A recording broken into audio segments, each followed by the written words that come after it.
नमस्कार फ्रेंड्स, स्वागत आहे तुमचं सर्वांचं अनअकॅडमी आपल्या India's largest e learning online प्लॅटफॉर्मवरती. मी तुमचा अभ्यासकर मित्र आनंद बिराजदार. आज दिनांक 3 जुलै 2020 चालू घडामोडींमध्ये जे काही महत्त्वाची न्यूज आहेत तर त्याच्या लेक्चरमध्ये आपण कव्हर करणार आहे. फ्रेंड्स, पहिला लेक्चर स्टार्ट करण्यापूर्वी एक महत्त्वाची इन्फॉर्मेशन म्हणजे चालू घडामोडी एका छताखाली या उपक्रमांतर्गत अनअकॅडमीच्या माध्यमातून तुम्हाला दररोज महाराष्ट्रामध्ये सर्वात आधी पहाटे 5 वाजता लेक्चर प्रोव्हाइड करत असतो आणि अनअकॅडमी एमपीएससी करंट अफेअर्सच्या ह्या टेलिग्राम चॅनलच्या माध्यमातून चालू घडामोडी संबंधित नोट्स तुम्हाला पीडीएफ स्वरूपामध्ये प्रोव्हाइड करतो. तर मग सर्वांना रिक्वेस्ट राहील, आज तुम्ही अनअकॅडमी एमपीएससी करंट अफेअर्स हा जो टेलिग्राम चॅनल आहे, ह्या टेलिग्राम चॅनल जर जॉईन केलं असेल तर प्लीज टेलिग्राम चॅनल जॉईन करा. जॉईन करण्यासाठी काय करायचं, टेलिग्राम ॲपवरती जायचंय, कोपऱ्यामध्ये सर्च बारवरती हा जो नाव आहे ॲज इट इज तुम्हाला सर्च करायचं आहे, स्क्रीनशॉट काढून घ्या आणि टेलिग्राम चॅनल जॉईन करू शकता. फ्रेंड्स, आता तुम्ही म्हणाल की मी दररोज पहाटे 5 वाजता येतो, मात्र आता रेकॉर्डिंग स्वरूपामध्ये पोहोचवत आहे. तर बघा फ्रेंड्स, काही तांत्रिक अडचणी येत आहेत गेल्या 4-8 दिवसापासून. तर त्या तांत्रिक अडचणीमुळे एक दिवस लाईव्ह येतो, एक दिवस येत नाही, असं होत आहे. तर आता तांत्रिक अडचण प्रॉब्लेम सॉल्व्ह होईल तर येणाऱ्या काळामध्ये आणि रेग्युलर तुम्हाला पहाटे 5 वाजताच लेक्चर प्रोव्हाइड करता जाईल. ठीक आहे. तर जो काही तुम्हाला त्रास होत आहे, जो काही विलंब होत आहे, त्याबद्दल मी मनापासून दिलगिरी व्यक्त करतो. मला माफ करा फ्रेंड्स. फ्रेंड्स, हा माझा कॉन्टॅक्ट नंबर आहे 9325876074. हा कॉन्टॅक्ट नंबरचा यूज काय? तर हा कॉन्टॅक्ट नंबरचा यूज असा आहे, आपल्यापैकी जर कोणाला काही डाऊट्स असतील प्रिपरेशन संदर्भात, एमपीएससीच्या तयारी संदर्भात, तुम्ही मला कॉल करू शकता. दुसरी गोष्ट, आपल्यापैकी जर कोणाला अनअकॅडमी प्लस वरती यायचं असेल तर तुम्ही हा कॉन्टॅक्ट करून तुम्हाला प्लस वरती देखील येऊ शकता. ठीक आहे. त्या संदर्भात अडचणी तुम्ही विचारू शकता. हा माझा रेफरल कोड प्लस वरती येत असताना ANANDBIRAJADR. ठीक आहे. फ्रेंड्स, न्यू डिस्कशन आपण स्टार्ट करूया. तत्पूर्वी आपण जे काही न्यू डिस्कशन करतो तर आतापर्यंत एमपीएससीचा क्वेश्चन पेपर जर आपण अनालिसिस केला तर ह्या 16 घटकावरती आतापर्यंत प्रश्न वारंवार ह्या 16च घटकावरती प्रश्न विचारले गेलेले आहेत. मग आपण जे काही न्यू डिस्कशन करतो तर ह्या 16 घटकावरचं न्यू तर कव्हर करतो. ह्याच्या व्यतिरिक्त एक इन्फॉर्मेशन जर आपल्याला गरजेचं असेल, कारण आपल्यातील बहुसंख्य विद्यार्थी आता दिवसेंदिवस फक्त ह्या एका म्हणजे अनअकॅडमी एमपीएससी करंट अफेअर्सच्या माध्यमात म्हणजे ह्यावरती भर देत आहेत. ठीक आहे. मग त्यांना एक एक्स्ट्रा इन्फॉर्मेशन जर देणं गरजेचं असेल तर ते देखील आम्ही कव्हर करण्याचा प्रयत्न करत आहे. म्हणजे ह्या 16 घटकाच्या व्यतिरिक्त एखादा न्यूज असं पण असू शकतो की तुमच्या ज्ञानामध्ये भर घालणारा असू शकतो, ज्यावरती परीक्षेमध्ये प्रश्न आहेत विचारणार, पण ते इन्फॉर्मेशन तुम्हाला माहित असायला पाहिजे ॲज अ सिटीजन म्हणून. तर ते अशी न्यूज देखील एखादा महत्त्वाचा आपण कव्हर करत असतो. फ्रेंड्स, पहिला न्यूज आहे, नटवर्य प्रभाकर पणशीकर रंगभूमी जीवनगौरव पुरस्कार स्वर्गीय रत्नाकर मतकरी यांना जाहीर करण्यात आलेला आहे. हा जो न्यूज आहे पुरस्काराशी निगडीत आहे, खूप महत्त्वाचा न्यूज आहे. आपण कव्हर करूया वन बाय वन. राज्य शासनामार्फत देण्यात येणारा जो पुरस्कार आहे, नटवर्य प्रभाकर पणशीकर रंगभूमी जीवनगौरव पुरस्कार, जो ह्या वर्षी म्हणजे 2019-20 या वर्षीसाठी कोणाला देण्यात आलेला आहे, रत्नाकर मतकरी यांना जाहीर करण्यात आलेला आहे. हा एक महत्त्वाचा इन्फॉर्मेशन पहिला लक्षात ठेवा. दुसरं इन्फॉर्मेशन लक्षात ठेवा, एखाद्या पुरस्काराचं स्वरूप काय असं विचारतात परीक्षेमध्ये, तर आपल्याला ते पुरस्काराचं स्वरूप देखील माहित असायला पाहिजे. तर लक्षात घ्या, 5 लाख रुपये रोख, मानपत्र आणि सन्मानचिन्ह असं या पुरस्काराचं स्वरूप आहे. तर आता ह्यांचं म्हणजे हे आता रत्नाकर मतकर यांचं जे निवड करण्यात आलेली आहे, तर त्यांची निवड समिती स्थापन करण्यात आली होती. ते देखील आपल्याला माहिती असायला पाहिजे. ऍडिशनल इन्फॉर्मेशन विचारणार नाहीत एवढ्या खोलामध्ये, जर विचारलं तर सांगता यायला पाहिजे. सांस्कृतिक कार्य मंत्री अमित विलासराव देशमुख जे आहेत त्यांच्या अध्यक्षतेखालील निवड समितीने रत्नाकर मतकरी यांचं रंगभूमीवर बहुमूल्य योगदानासाठी हा पुरस्कार देण्यासाठी शिफारस केलेला आहे.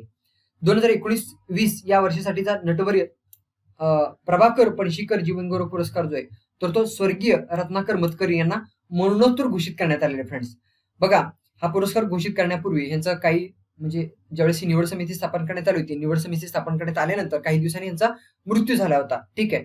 तर हे घोषणा म्हणजे कोरोना व्हायरसच्या पार्श्वभूमीवर घोषणा करायला विलंब झाला, तर त्यामुळं त्यांचं निधन झाल्यानंतर ही घोषणा करण्यात येते, म्हणून त्यांना मरणोत्तर हा पुरस्कार देण्यात येईल, हे लक्षात ठेवा. आता हे जे मतकरी आहेत, रत्नाकर मतकरी जे आहेत, तर ते नाटक असतील, एकांकिका असतील, बालनाट्य असतील, कथा असतील, गूढ कथा असतील, कादंबऱ्या असतील, ललित लेख असतील, वैचारिक साहित्य असतील, अशा सर्व साहित्य प्रकारामध्ये यांनी दर्जेदार आणि सातत्यपूर्ण लेखन केलेलं आहे. आता मतकरीबद्दल थोडंसं आपण ऍडिशनल इन्फॉर्मेशन जाणून घेऊया. तर बघा, त्यांनी काय केलेलं आहे त्यांच्याबद्दल एक महत्त्वाचं इन्फॉर्मेशन जर लक्षात ठेवायचं असेल तर रत्नाकर मतकरी यांनी महाराष्ट्रामध्ये बालरंगभूमीची मुहूर्तमेढ ठेवलेली आहे त्यांनी. हे एक इन्फॉर्मेशन लक्षात ठेवा. या सगळ्या गोष्टी जर विचार करता त्यांना संगीत नाटक अकादमी आणि साहित्य अकादमी ह्या दोन्ही प्रतिष्ठित जी संस्था आहेत तर त्या संस्थेकडून पुरस्कार मिळालेले आहेत आतापर्यंत. तर आता नटवर्य प्रभाकर पणशीकर रंगभूमी जीवनगौरव पुरस्कार जो आहे तर आता रत्नाकर मतकरी यांच्यापूर्वी अजून कोणाकोणाला देण्यात आलेले आहे, तर बघा, प्रभाकर पणशीकर यांना देण्यात आलेले आहे, विजया मेहता यांना देण्यात आलेले आहे, भालचंद्र पेंढारकर यांना देण्यात आलेले आहे, मधुकर तोरडमल यांना देण्यात आलेले आहे, सुलभा देशपांडे यांना देण्यात आलेले आहे, सुधा करमरकर यांना देण्यात आलेले, आत्माराव भेंडे यांना देण्यात आलेले, अरुण काकडे यांना देण्यात आलेले, श्रीकांत मोगे यांना देण्यात आलेले, रामकृष्ण नाईक यांना देण्यात आलेले, लीलाधर कांबळी यांना देण्यात आलेले, त्यानंतर बाबा पारसेकर आणि जयंत सावरकर यांना देखील देण्यात आलेले. परीक्षेमध्ये एक पॉईंट पुढे जाऊन आयोग असं देखील म्हणजे परीक्षा दिवसेंदिवस कठीण होत चाललाय नाही का, तर एक पाऊल जाऊन पुढे यापूर्वी कोणाला पुरस्कार देण्यात आले असं देखील जर विचारला तर हे तुम्हाला सांगता यायला पाहिजे. आता एवढं सगळं नावं लक्षात ठेवणं कठीण आहे, मात्र तुम्ही किमान रत्नाकर मतकर यांच्याबद्दल तर एवढं इन्फॉर्मेशन तुम्ही सर्वांनी लक्षात ठेवणं गरजेचं आहे. यानंतर फ्रेंड्स पुढचा महत्वाचा न्यूज आहे, महात्मा ज्योतिराव फुले शेतकरी कर्जमुक्ती योजनेतील उर्वरित पात्र शेतकऱ्यांना जुलै अखेरपर्यंत लाभ. आता मला सांगा ह्यावरती हे जी न्यूज आहे आता जी आपण न्यूज डिस्कस करत आहे ह्या न्यूजवरती परीक्षेमध्ये प्रश्न येणार. ठीक आहे, परीक्षेमध्ये प्रश्न काय येणार की महात्मा ज्योतिराव फुले शेतकरी कर्जमुक्ती योजनेबद्दल विचारतील. ठीक आहे, तर हे जर विचारलं तर आपल्याला सांगता यायला पाहिजे बरोबर. तर आता महात्मा ज्योतिराव फुले शेतकरी कर्जमुक्ती योजना जे ह्या योजनेअंतर्गत 2 लाखापर्यंत जे पीक कर्ज आहे म्हणजे शेतकऱ्यांनी 2 लाखापर्यंत घेतलेलं जे पीक कर्ज आहे तर त्या पीक कर्ज जे आहे 2 लाखापर्यंत माफ करण्यात येणार आहे. हे निकष लक्षात ठेवा, हे गोष्ट लक्षात ठेवा, 2 लाखापर्यंत पीक कर्ज माफ हे लक्षात ठेवा. आणि सर्वात महत्त्वाचे कालावधी पण लक्षात ठेवणं गरजेचं आहे. कालावधी जर परीक्षेमध्ये प्रश्न विचारला तर बघा 30 सप्टेंबर 2019 ते 30 सप्टेंबर 2019 रोजी थकीत असलेला आणि दिनांक 1 एप्रिल 2015 पासून ते 31 मार्च 2019 या कालावधीमध्ये जे घेतलेलं अल्पमुदत पीक कर्ज आहे किंवा पीक पुनर्गठित जे कर्ज आहे तर ती ह्या योजनेअंतर्गत माफ होणार आहे. आणि शेतकऱ्यांचं बँक खात्यामध्ये जी माफ झालेली रक्कम आहे ते डायरेक्ट ट्रान्सफर होणार आहे. हा एक 3-4 गोष्टी ऍडिशनल इन्फॉर्मेशन लक्षात ठेवा. ठीक आहे, यापूर्वी जी योजना म्हणजे शेतकऱ्यांचा कर्जमुक्ती जी होती तर ती छत्रपती शिवाजी महाराज शेतकरी कर्जमुक्ती योजना होती. तर आता या योजनेचं नाव काय तर महात्मा ज्योतिराव फुले शेतकरी कर्जमुक्ती योजना आहे. ह्या दोन्ही योजनेमध्ये फरक आहे. तर ते आधी 1.5 लाखापर्यंत होता निकष, काही निकष भरपूर निकष होते आधीच्या सरकारने जाहीर केलेले. आता ह्याच्यामध्ये निकष काही नाहीये, सरसकट फक्त पीक कर्ज लक्षात ठेवा 2 लाखापर्यंत कर्जमुक्ती जाहीर करण्यात आलेले आहे. फ्रेंड्स आता न्यूज पण आपण डिस्कस करू. न्यूज काही महत्वाचं आहे तर आपल्या सर्वांना माहिती असायला पाहिजे की आपल्या राज्यातील शेतकऱ्यासाठी शासनाने जे काही धोरण राबवत आहे किंवा काही करत आहे तर आपल्याला माहिती असायला पाहिजे. तर बघा महात्मा ज्योतिराव फुले शेतकरी कर्जमुक्ती योजनेतील राहिलेली जी पात्र शेतकरी आहेत तर त्या राहिलेल्या पात्र शेतकऱ्यांना कर्जमुक्तीचं रक्कम जे वितरित करण्याची प्रक्रिया सुरू करण्यात आलेली आहे. ठीक आहे, आणि येत्या जुलै अखेरपर्यंत सर्व पात्र शेतकऱ्यांना कर्जमुक्तीचा लाभ ह्या योजनेअंतर्गत म्हणजे ह्या योजनेअंतर्गत मिळणार असल्याची माहिती राज्याचे सहकार मंत्री बाळासाहेब पाटील यांनी सांगितलेलं आहे. या योजनेची अंमलबजावणी जर विचार केला तर पण अंमलबजावणी सुरू असताना देशासह राज्यामध्ये कोविड-19 महासंकट आला होता. त्यामुळे काय झालं होतं फ्रेंड्स, राज्यामध्ये लॉकडाऊन जाहीर करण्यात आला होता. फक्त राज्यामध्ये नाही तर देशामध्ये लॉकडाऊन जाहीर करण्यात आला होता. त्यामुळे या योजनेच्या अंमलबजावणीमध्ये काही अडचणी निर्माण झाल्या आणि तिसऱ्या यादीतील जी पात्र शेतकरी तर त्या पात्र शेतकऱ्यांना कर्जमुक्तीचा लाभ मिळण्यास उशीर झाला. तिसऱ्या यादीतील राहिलेली जी पात्र शेतकरी आहेत तर त्या शेतकऱ्यांना कर्जमुक्तीचा लाभ मिळावा यासाठी ही प्रक्रिया सुरू करण्यात आलेली आहे. यासाठी राज्य सरकारकडून 2,000 कोटी रुपयाचा रक्कम जे तर ती वर्ग करण्यात आलेली आहे आणि जुलै अखेरपर्यंत 11.25 लाख शेतकऱ्यांचा कर्ज दे तर ते कर्ज खात्यामध्ये 8,200 कोटी रुपये जे तर ती रक्कम वर्ग करण्यात आलेला आहे. आय होप संबंधित न्यूज तुम्हाला लक्षात आला असेल. आणि विशेष म्हणजे मी जे तुम्हाला सांगितलं महात्मा ज्योतिराव फुले शेतकरी कर्जमुक्ती योजनेबद्दल 2-3 गोष्टी लक्षात ठेवा. ते म्हणजे पीक कर्ज लक्षात ठेवा 2 लाखापर्यंत ज्या शेतकऱ्यांनी घेतलेले थकीत पीक कर्ज हे अंतर्गत माफ केलेलं आहे. आणि कालावधी जर विचार केला तर पहिला निकष काय केलेला आहे 30 सप्टेंबर 2019 पर्यंत थकीत असायला पाहिजे आणि कर्ज त्यांनी कधी घेतला पाहिजे तर 1 एप्रिल 2015 पासून ते 31 मार्च 2019 पर्यंत त्यांनी कर्ज घेतलेला असायला पाहिजे, एवढं लक्षात ठेवा. त्यानंतर फ्रेंड्स पुढचा महत्वाचा न्यूज आहे, कोरोनाच्या पार्श्वभूमीवरती आणखी 3 महिने 5 रुपयामध्ये शिवभोजन. तर आता अगेन ह्या न्यूजवरती हा जो न्यूज आहे ह्या न्यूजवरती देखील परीक्षेमध्ये प्रश्न आहेत विचारणार, पण शिवभोजन थाळी योजनेबद्दल मात्र परीक्षेमध्ये प्रश्न विचारतील तर आपण ते डिस्कस करणारच आहे. तर बघा लॉकडाऊन संपलेला असला तरी देखील असामान्य परिस्थिती असल्यामुळं राज्यामध्ये तर राज्यातील गोरगरीब कामगार शेतकरी मजूर आणि विद्यार्थी जे आहेत तर ती उपाशी राहू नये यासाठी आणखी 3 महिने ठीक आहे म्हणजे बघा जुलै ऑगस्ट सप्टेंबर ह्या सप्टेंबर महिन्यापर्यंत 5 रुपयामध्ये शिवभोजन देण्याचा निर्णय जो आहे राज्याने घेतला असल्याची माहिती राज्याचे अन्न नागरी पुरवठा आणि ग्राहक संरक्षण विभागाचे मंत्री छगन भुजबळ यांनी काल पत्रकार परिषदेमध्ये सांगितलेलं आहे.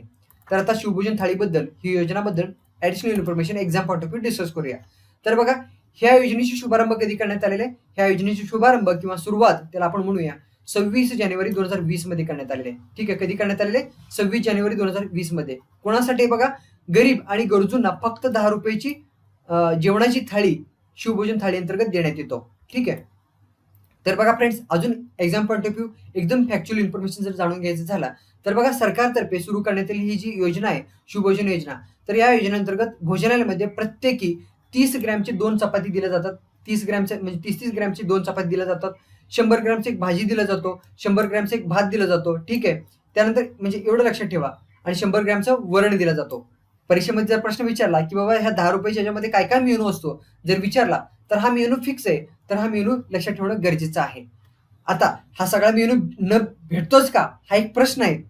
त्याबद्दल आपण हे करायचं नाहीये. मात्र बऱ्यापैकी भेटतो. म्हणजे प्रत्येक शिवभोजन केंद्रामध्ये तर हे प्रत्येक मेनू भेटतोच का नाही? म्हणजे बघा काही ठिकाणी अनुभव फक्त काही ठिकाणी भात, वरण, चपाती एवढंच भेटलेलं आहे. भाजी वगैरे भेटले नाही.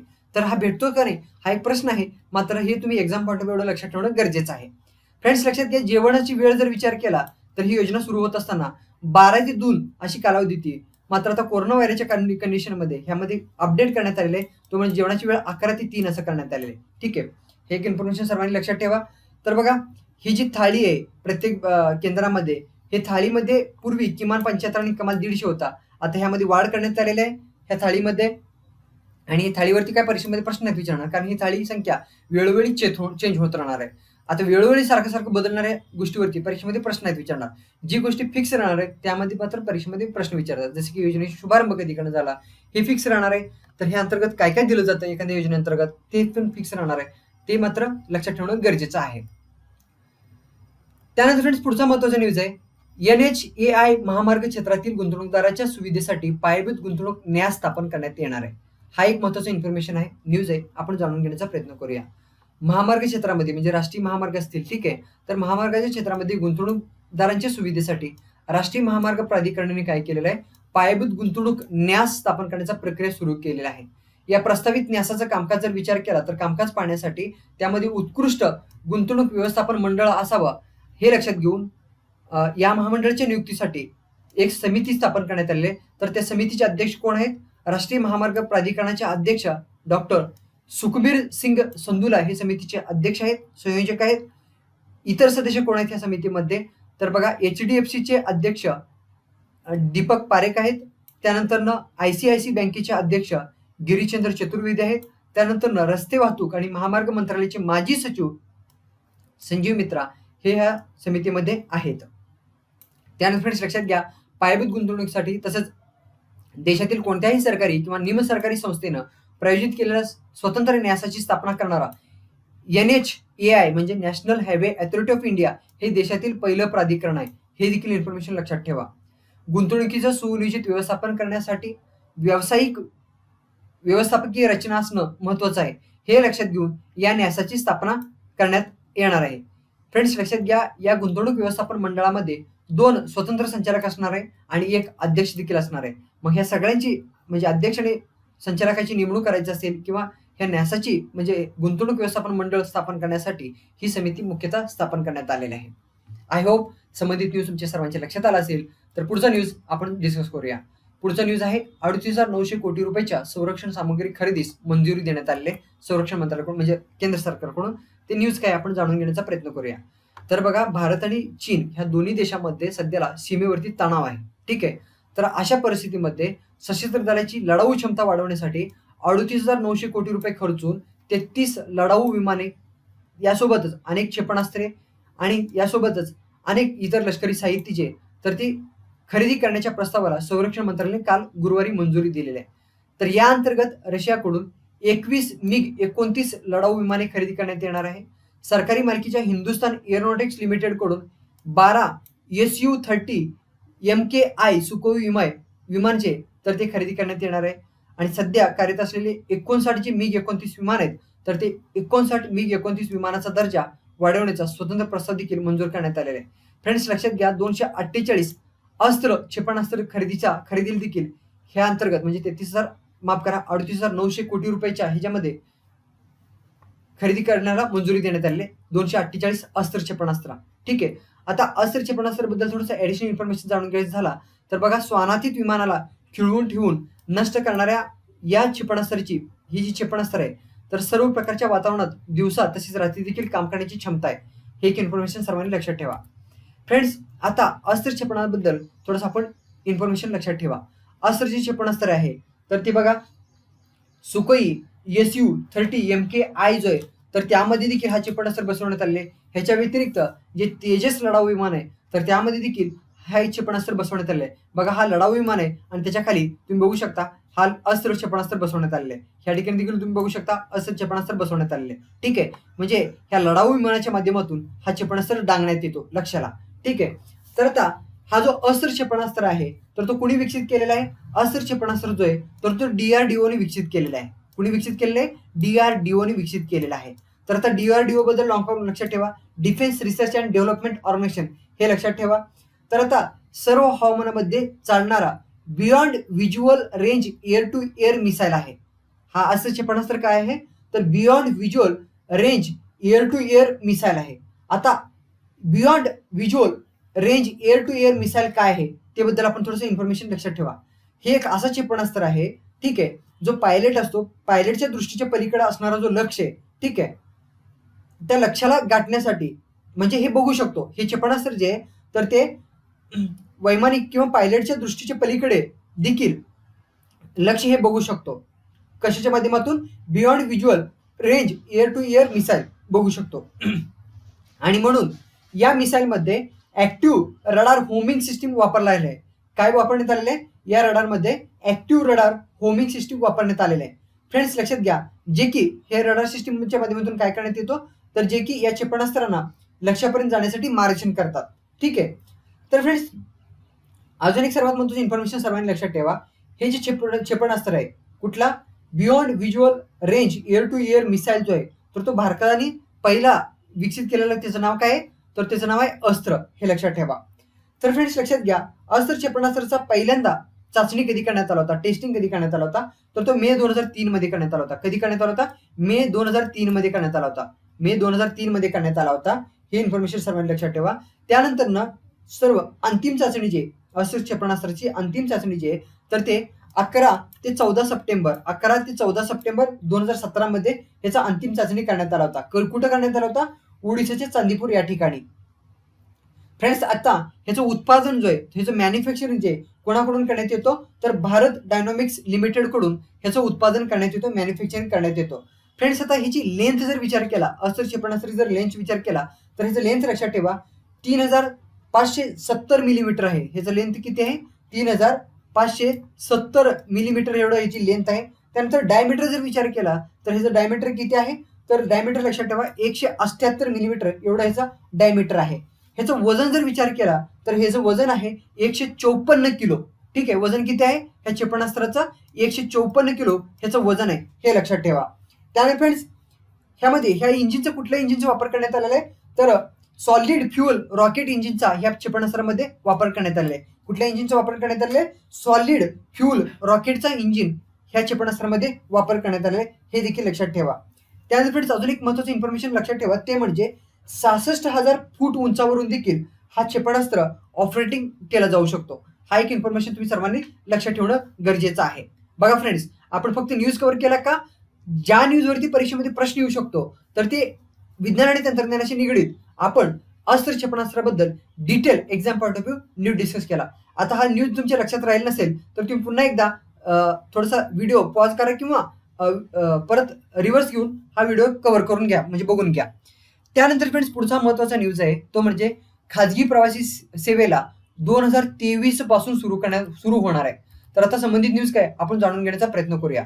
देशातील 109 मार्गावर, ठीक आहे, महामार्गावरील देशातील 109 मार्गावरील, ठीक आहे, महामार्ग नाही म्हणत फ्रेंड्स, रेल्वे रुळावरील थोडक्यात, ठीक आहे, 109 मार्गावरील प्रवासी रेल्वे सेवा खाजगी कंपन्यांकडे सुपूर्द करण्याचा प्रस्ताव जो आहे तर तो कार्यान्वित झाला असून ही खाजगी सेवा जी आहे तर ती एप्रिल 2023 मध्ये प्रत्यक्षात येणार आहे, अशी माहिती रेल्वे मंडळाचे अध्यक्ष VK यादव यांनी सांगितलेलं आहे.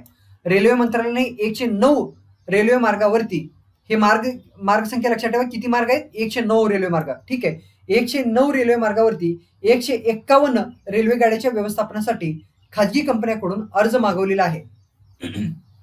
ठीक आहे, या प्रकल्पामध्ये 30,000 कोटीचं गुंतवणूक अपेक्षित आहे. हे देखील लक्षात ठेवा. ठीक आहे, ही गुंतवणूक किती आहे? 30,000 कोटी रुपयाचा. परीक्षेमध्ये जरी प्रश्न नाही विचारला तर आपल्याला गुंतवणूक माहित असायला पाहिजे, की गुंतवणुकीवरती प्रश्न नाहीत विचारणार जरी पण आपल्याला एक इन्फॉर्मेशन माहिती असायला पाहिजे.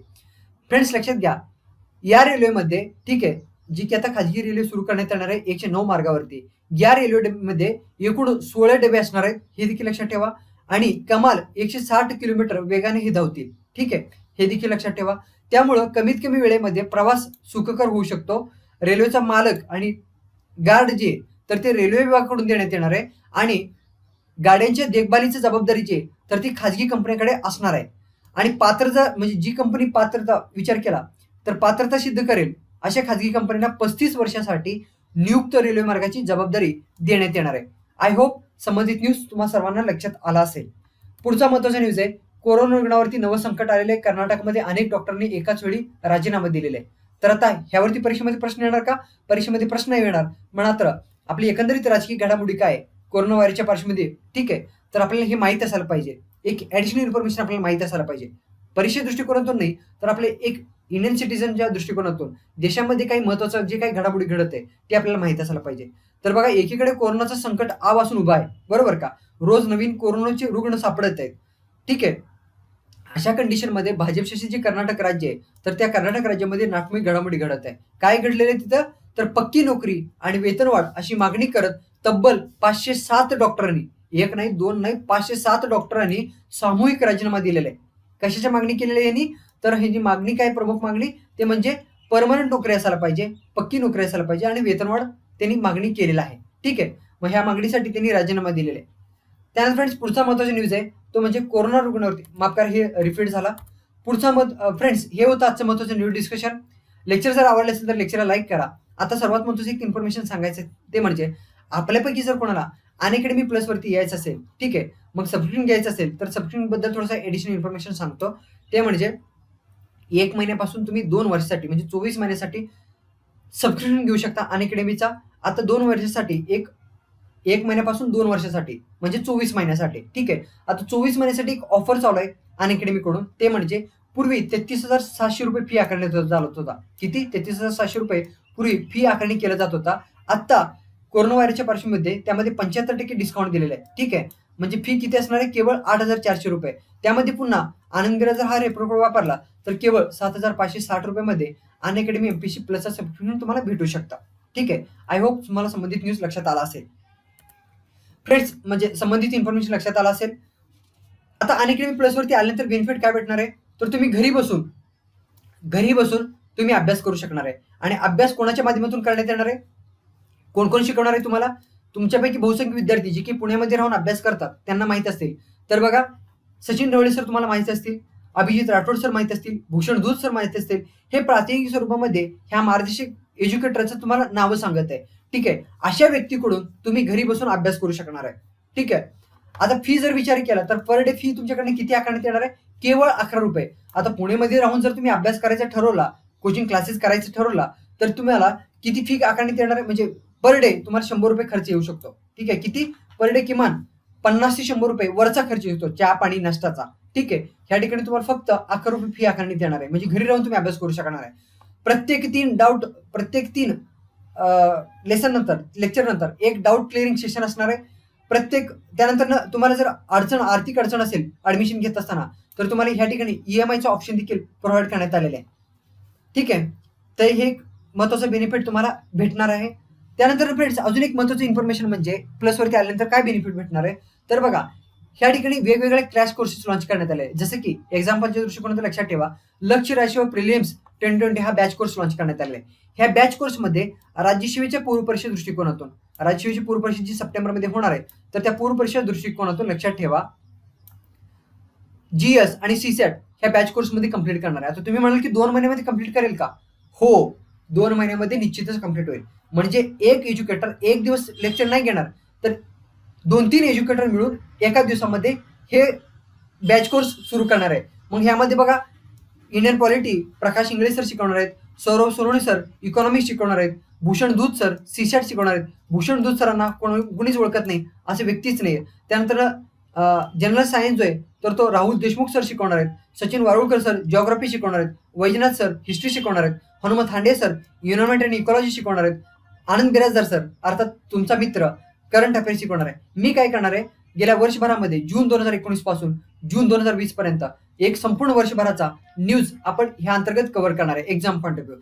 मग मला सांगायचं काय, अशा स्वरूपाचे वेगवेगळे बॅच कोर्सेस ह्या ठिकाणी लॉन्च झालेले आहेत. मग कंबाईनसाठी, कंबाईन प्री आणि मेनसाठी एक फाउंडेशन बॅच कोर्स लॉन्च झालेले आहे. संपूर्ण वर्षासाठी राज्यासाठी बॅच कोर्स लॉन्च झालेला आहे.